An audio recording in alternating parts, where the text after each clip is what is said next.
તો સવારના બચ્ચા પાર્ટી ફોન લઈને બેસી ગઈ હતી। આટલા તડકામાં બહાર રમવા પણ ક્યાં મોકલવા।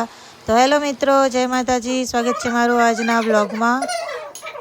तो जैसे कि आप सभी को मालूम ही है कि मेरी मम्मी और मेरी बुआ आई हुई है, तो मुझे ब्लॉग बनाने का टाइम ही नहीं मिलता। तो सारा काम ख़त्म करने के बाद हम लोग निकल पड़े थे डी-मार्ट की तरफ, केम के मारे घर माटे थोड़ो सामान लेवो हतो अने मम्मी लोगोने पण थोड़ी खरीदी करवी हती। तो उबर करीने अमे लोग पहुंची गया हता डी-मार्ट।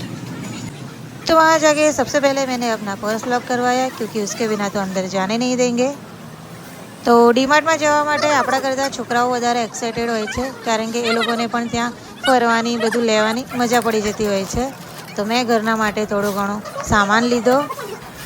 तो हमारे ये डोंबिवली के डी-मार्ट में जब देखो तब यहाँ पे भीड़ लगातार रहती ही है। उसके बाद मम्मी और बुआ ने थोड़ी सी बच्चों के लिए शॉपिंग की અને પછી ફઈબાનો દીકરો જીદ કરી રહ્યો હતો કે એને ગાડી લેવી છે, પણ ગાડી લેતા લેતા એણે બેટ લઈ લીધું। लास्ट में एंजॉय किए डी-मार्ट के पिज़्ज़ा। तो हमने जब तक पिज़्ज़ा एंजॉय किया तब तक मम्मी लोग बिलिंग करवा के आ चुके थे। उसके बाद हम निकल पड़े घर की तरफ।